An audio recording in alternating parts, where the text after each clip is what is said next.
Fala, amadinhos, tudo bem? Hoje eu vou fazer um vídeo só, pessoal, porque eu tô amanheci um pouco gripado hoje. Mas eu tô continuando aqui nessa análise, né? Fiz até uma playlist, né? Se esse cargo de pastores que eles falam tanto por aí é bíblico. Porque no Brasil isso virou uma onda, né? Todo mundo sai pregando numa praça, aí forma uma igreja, se auto-intitula pastor, né? Sabe-se lá por quê, e sai pegando dinheiro dos outros e regrando sobre a vida dos outros, e até na vida política, como nós vimos agora. Mas será que esses homens têm respaldo para isso? Nós vimos que não. Nós vimos que, segundo o próprio Deus, ele proibiu, falou que não ia ter mais pastores. E segundo o Novo Testamento, Jesus cumpre, né, aquelas profecias que Jesus seria o único pastor. Tá bom? A igreja seria formada por anciãos, presbíteros, não por pastores, e não tinha nada a ver com dinheiro. Tá? Nós vimos até que Pedro não tinha dinheiro, não tinha um centavo sequer, quando aquele deficiente pede para ele uma cura, uma esmola, perdão. Agora, vamos analisar esses dois versículos aqui de João, porque algumas pessoas argumentam que aqui respalda a igreja ter sim dinheiro na época de Jesus, porque aqui dá a entender que Judas tinha uma certa bolsa, então eles deviam ter dinheiro, correto? É até engraçado, né, que eles usam Judas para justificar o cargo deles, não Jesus, né? O Judas que é o traidor, né? Então vamos lá.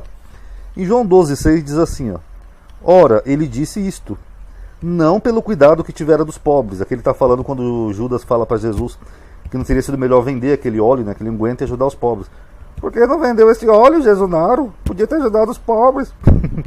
Mas porque era ladrão. Então preste atenção, João está falando que Judas era ladrão e tinha a bolsa. E é até curioso, né, que Jesus, segundo os cristãos, ele é o Deus, ele é a segunda pessoa da Trindade, ele sabe todas as coisas com antecedência, mas Jesus escolhe um ladrão para acompanhar ele, né, no seu ministério.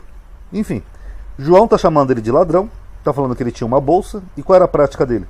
E tirava o que ali se lançava. Então as pessoas deveriam lançar dinheiro nessa bolsa, e Judas ia lá e tirava, pegava para si. Em João 13 ele reafirma isso, ó. Porque como Judas tinha a bolsa, pensavam alguns que Jesus tinha lhe dito: compra o que nos é necessário para a festa, ou que desse alguma coisa aos pobres. Então, como aqueles pensaram que era para comprar algo, essa bolsa sim era para guardar dinheiro. Então, até aqui não tem nenhum problema. Agora vamos fazer algumas perguntas aqui, a gente vai analisar junto, tá, essa questão. Perguntas. Já tinha igreja naquela época? Porque ali Jesus ele não tinha fundado a igreja ainda, ele estava só instruindo seus apóstolos e seus discípulos. Se já tinha uma igreja, por que Jesus pregava nas sinagogas? Tanto que tem aquela viúva pobre de Lucas, né, que os pastores adoram usar, que ela deposita uma moedinha no templo. Então tinha um templo, tinha sinagogas, tinha alguma igreja cristã? Porque para usar esse versículo para respaldar o cargo de pastores, ou para eles pedirem dinheiro, tinha que ter no mínimo igrejas, correto?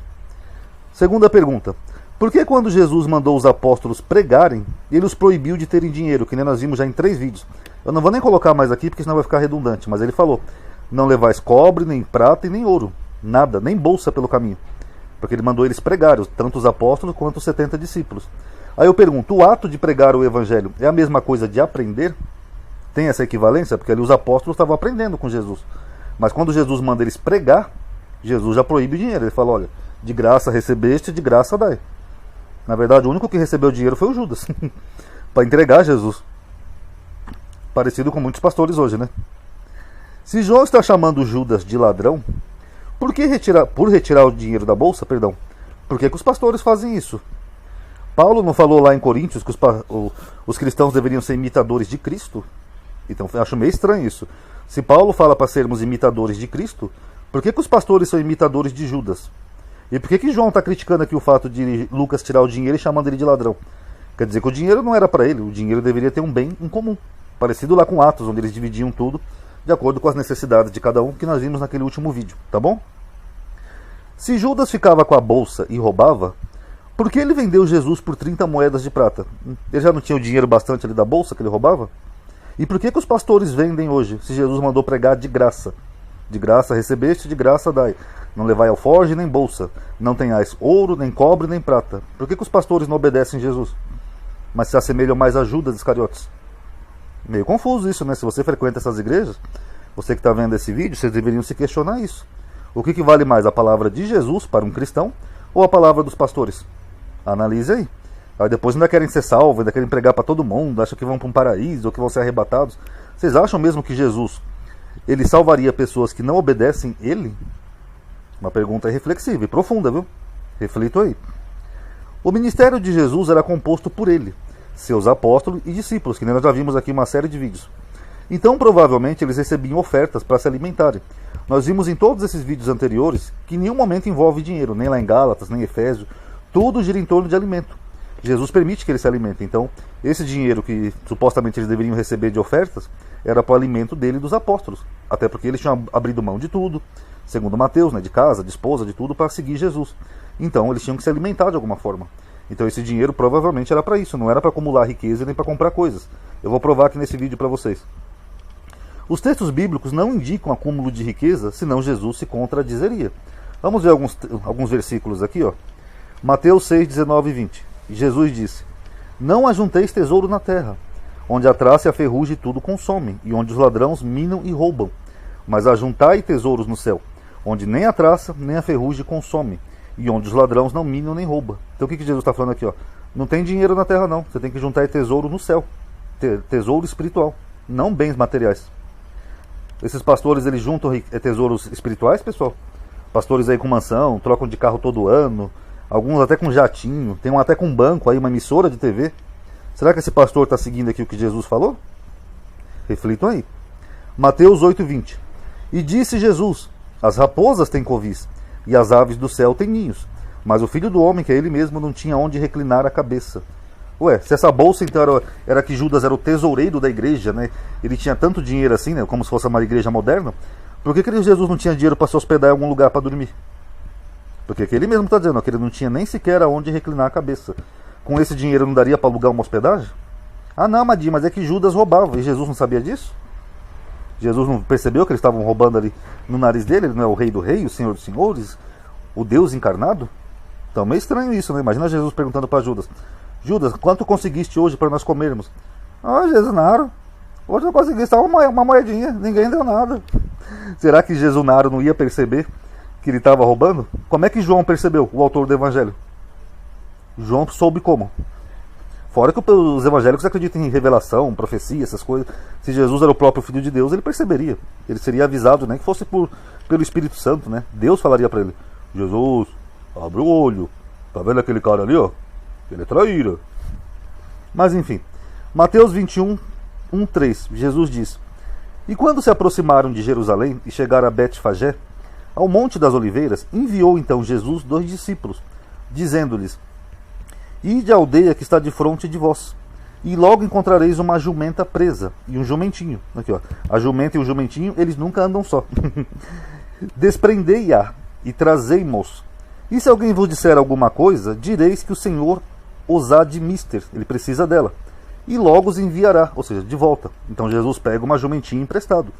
Por que Jesus não tinha dinheiro para alugar ou comprar uma jumentinha, que era um animal que valia muito, né, nos tempos bíblicos, se ele tinha uma bolsa que supostamente era de um tesoureiro da igreja? Era só ele comprar ou alugar, mas não, ele pega emprestado. Então só aí você vê que Jesus não era rico. Como disse Nietzsche, né, o único cristão que existiu morreu na cruz. Mateus 19, 21, a passagem do jovem rico.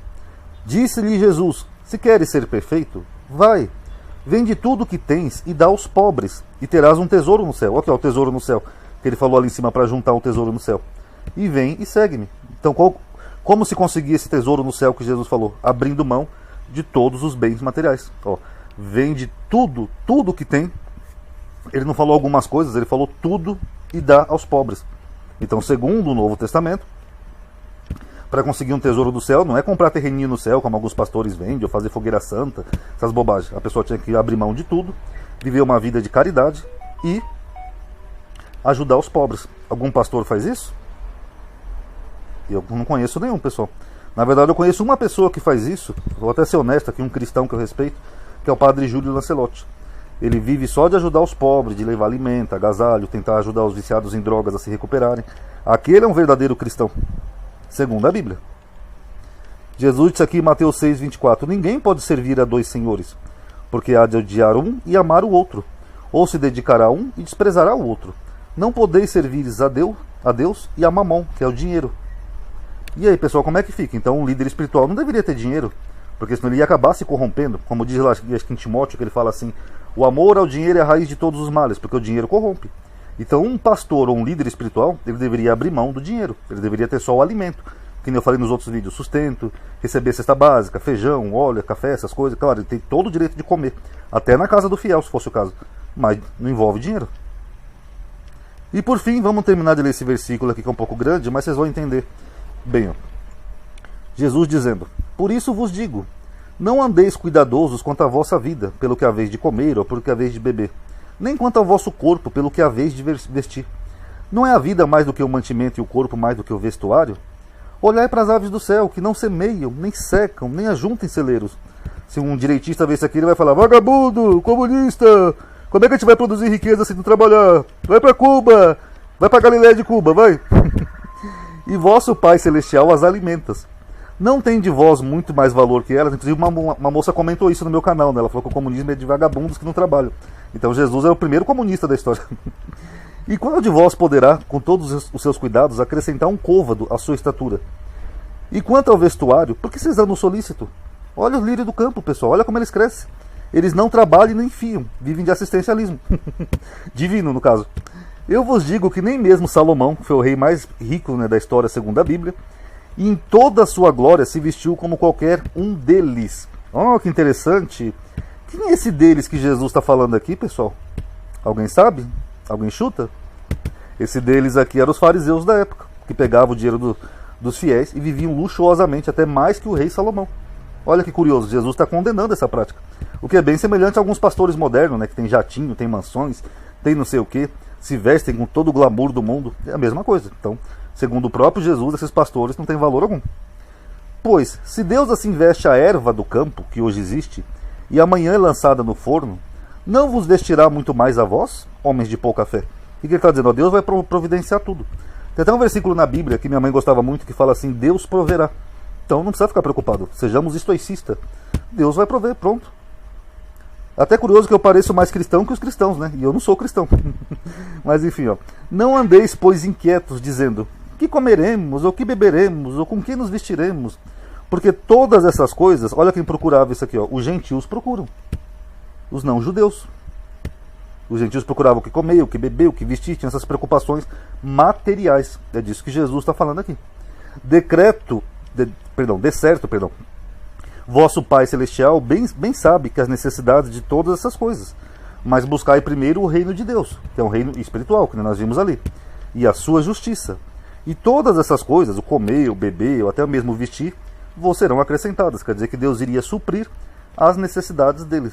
Então, se Jesus está falando com os apóstolos para eles não se preocupar que Deus ia suprir, quer dizer que eles tinham um sistema financeiro na época, pessoal? Como algumas pessoas falam aqui desses versículos de João? Só porque Judas tinha uma bolsa? Se tinha, vamos supor que Jesus coletasse muito dinheiro, por que eles estavam tão preocupados com o que comer, com o que vestir, com o que beber? Por quê? E aí, como é que fica? Então, esse versículo, mais um versículo que é distorcido pela teologia da prosperidade, tá? Só um avisinho rapidinho, eu criei uma playlist aqui dos pastores, tá? Vou colocar esse vídeo nela também. Pra quem quiser, pode olhar os outros vídeos, que eu analisei já vários versículos, tá? Diferentes. E mande pros seus amigos, tá? Que estão em igrejas. A não ser que dê briga, né? Tem gente aí que tá perdendo até amizade por causa disso.